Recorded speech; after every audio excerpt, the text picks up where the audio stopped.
लहरों से डरकर नैया कभी पार नहीं होती, कोशिश करने वालों की कभी हार नहीं होती।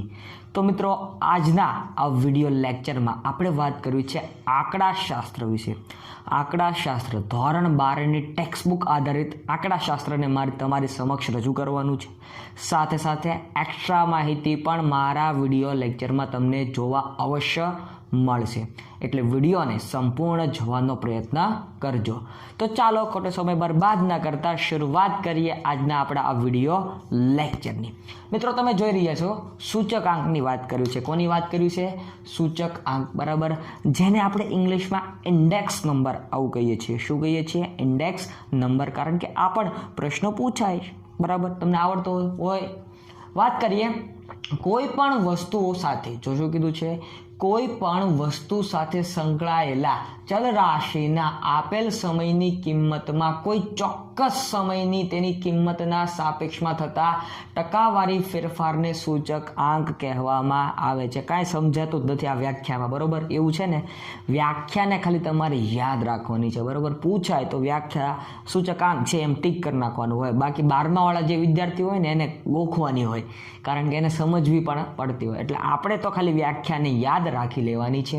ફરીવાર, કોઈ પણ વસ્તુની સાથે, કોઈ પણ વસ્તુ હોય, બરાબર, એની સાથે સંકળાયેલ ચલ રાશિના આપેલ એટલે કે ચાલુ સમયની કિંમતમાં કોઈ ચોક્કસ સમયની તેની કિંમતની સાપેક્ષમાં થતા ટકાવારી ફેરફારને, જો કેવો ટકાવારી ફેરફાર, બરાબર, એને ભાઈ સૂચકાંક કહેવામાં આવે છે। ખાલી વ્યાખ્યા યાદ રાખો, ટૂંકમાં તમને કંઈ વ્યાખ્યા લખવાની હોય ને ટીક કરવાનું હોય તો એને સૂચકાંક કહેવામાં આવે છે।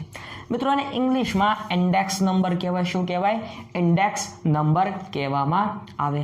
મિત્રો, આમાં પ્રશ્નો કેવા પૂછાય કે સૂચકાંક એ કેવું માપ છે? તો એક સાપેક્ષ માપ છે। ફરીવાર, આ એના લક્ષણો છે, બરાબર, સૂચકાંકના આ બધા શું છે? લક્ષણો છે। ફરીવાર લક્ષણની વાત કરીએ તો લક્ષણોમાં સાપેક્ષ માપ છે। કેવું માપ છે? સાપેક્ષ માપ। ત્યારબાદ એકમથી મુક્ત છે, કોઈ પણ એકમથી મુક્ત છે, બરાબર, ગુણાકાર, ભાગાકાર, સરવાળો, બાદબાકી, આ બધું એકમો કહેવાય। તો એ એકમોથી મુક્ત છે। તમે જ્યારે 12મામાં હશો ત્યારે દાખલા ગણતા હશો, બરાબર, ત્યારે એમાં નાખતા, કાઢતા, ભાંગતા, ગુણતા, તો આ બધું એકમ કહેવાય। તો એ એકમોથી મુક્ત છે। અને છેલ્લે સાચો જવાબ તો તમારો સૂચકાંકમાં મળતો જ ભાઈ, એટલે એકમોથી તે મુક્ત છે।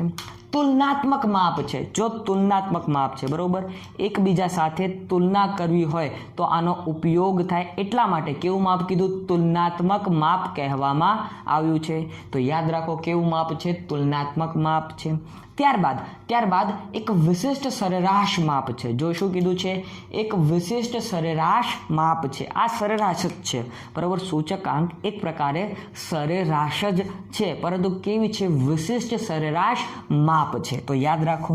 ત્યારબાદ પરિસ્થિતિઓની ગુણોત્તર દ્વારા પ્રમાણિત એટલે કે આધાર સમય સાથે સરખામણી કરવામાં આવે છે। જો સરખામણી કરવામાં આવે છે, બરાબર, પરિસ્થિતિઓની સરખામણી ગુણોત્તર દ્વારા પ્રમાણિત આધાર સમય સાથે સરખામણી કરવામાં આવે છે। તો ભાઈ આ પણ યાદ રાખજો, આ એના લક્ષણો છે। ફરીવાર સૂચકાંક, બરાબર, સૂચકાંકનું પહેલું લક્ષણ શું છે? તો સાપેક્ષ માપ છે। પહેલું જ છે ભાઈ, સાપેક્ષ માપ છે। એકમથી મુક્ત છે, એકમથી મુક્ત છે। તુલનાત્મક માપ છે, તુલના કરી શકાય છે। અને પરિસ્થિતિઓની ગુણોત્તર દ્વારા પ્રમાણિત સમય સાથે સરખામણી કરવામાં આવે છે, પ્રમાણિત સમય સાથે સરખામણી કરવામાં આવે છે। તો આ પણ એનું લક્ષણ છે, તો યાદ રાખો। ત્યારબાદ આધાર વર્ષ, મિત્રો, આધાર વર્ષ અને ચાલુ વર્ષ, બરોબર, આધાર વર્ષ અને ચાલુ વર્ષ, આ બંનેની વાત આવશે। ચાલુ વર્ષ, કારણ કે મિત્રો આ સૂચકાંક આખો આના ઉપર ડિપેન્ડેન્ટ છે, બરોબર। તો આધાર વર્ષ પી ફોર પ્રાઇઝની વાત છે, બરાબર, પ્રાઇઝની વાત છે। P0 અને P1 એ ચાલુ વર્ષ દર્શાવો, બરોબર। જેમ કે 2014-15ની વાત થતી હોય તો 14 એ આધાર વર્ષ કહેવાય, બરોબર, વીતી ગયેલું વર્ષ કહેવાય। અને આ 15 છે એને ચાલુ વર્ષ કહેવામાં આવે છે। એનું ચાલુ વર્ષ કહેવામાં આવે। એની પ્રાઇઝ હોય અને P1 વડે દર્શાવાય, અને આધાર વર્ષની પ્રાઇઝ હોય અને P0 વડે દર્શાવવામાં આવે છે। તો આ પણ યાદ રાખો, પ્રશ્ન પૂછાઈ શકે। તો મિત્રો, આ આધાર વર્ષ પસંદ કરવાની બે રીત છે। કેટલી રીત છે? બે રીત છે। પહેલી છે અચલ આધારની રીત। કઈ? અચલ આધારની રીત। અને બીજી છે પરંપરિત આધારની રીત। કેવી રીત? પરંપરિત આધારની રીત, બરાબર. તો આ બે રીત યાદ રાખો. ત્યારબાદ આપણે વિવિધ પ્રકારના સૂચકાંક વિશે વાત કરવી છે. વિવિધ પ્રકારના સૂચકાંકની માહિતી લેવી છે. તો એમાં વાત કરીએ, પહેલું છે વ્યાપારી પરિસ્થિતિઓનો સૂચકાંક, જેમાં વ્યાપાર સાથે સંકળાયેલી વાત હોય. જેમાં શું હોય? તો વ્યાપાર સાથે સંકળાયેલી વાત કરવામાં આવેલી હોય. ત્યારબાદ જથ્થાબંધ ભાવનો સૂચકાંક, બરાબર. જથ્થાબંધ ભાવનો સૂચકાંક. તો આ સૂચકાંકનો યુઝ કોણ કોણ કરે? આ સૂચકાંકનો ઉપયોગ કોણ કોણ કરે? આવો પ્રશ્ન પૂછાય, બરાબર. તો સરકાર, બરાબર.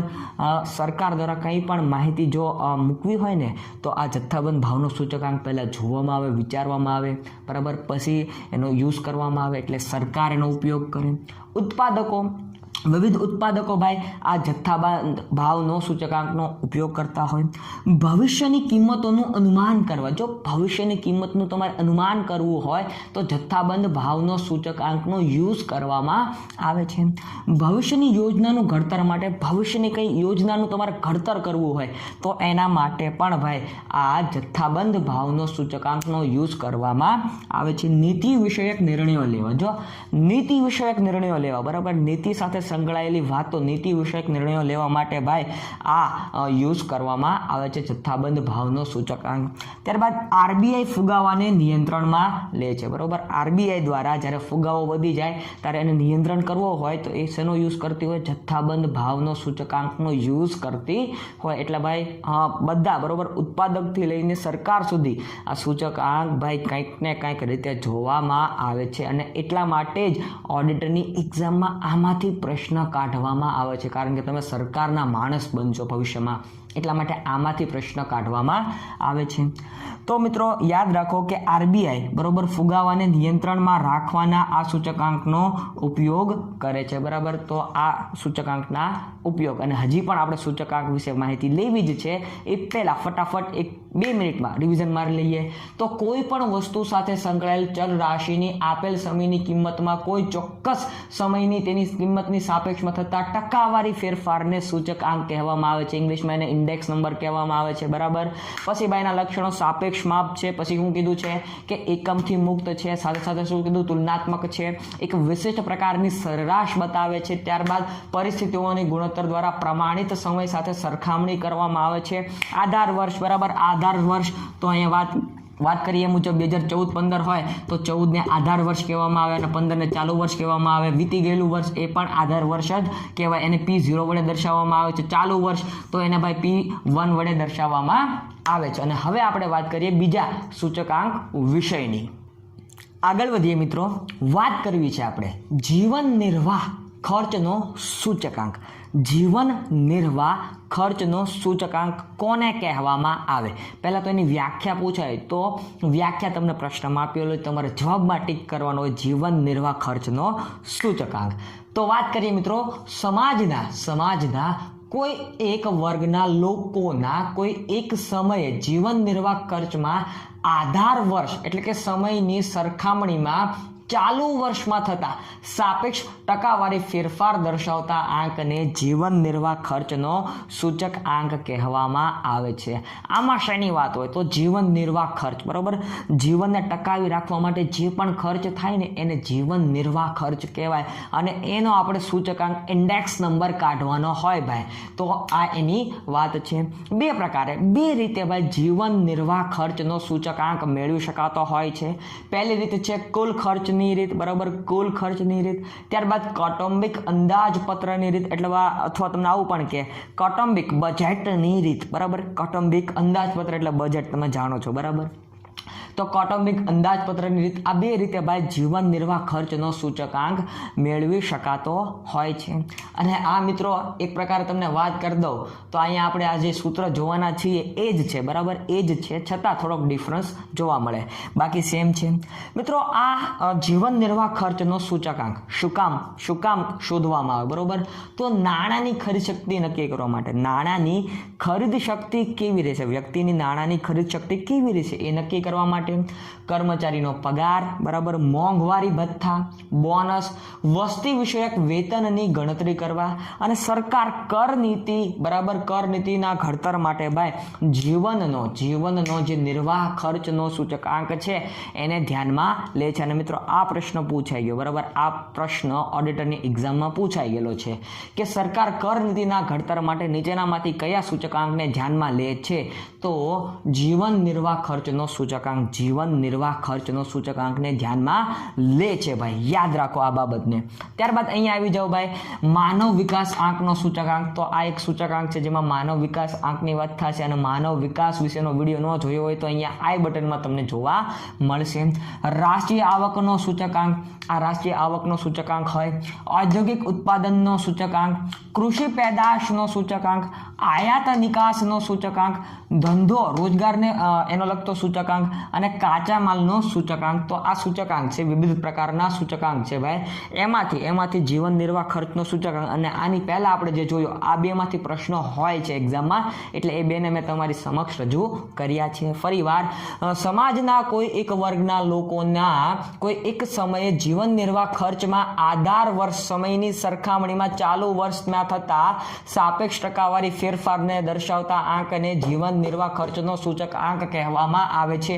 વ્યાખ્યા પૂછાય નહીં મિત્રો, તમને વ્યાખ્યા પ્રશ્નમાં આપેલું હોય, તમારે ખાલી એમસીક્યુ ટિક કરવાનો હોય, બરાબર. 12માની એક્ઝામ નથી દેતા એટલા માટે હું વ્યાખ્યા રિપીટ કરીશ ખાલી બોલીને, બરાબર.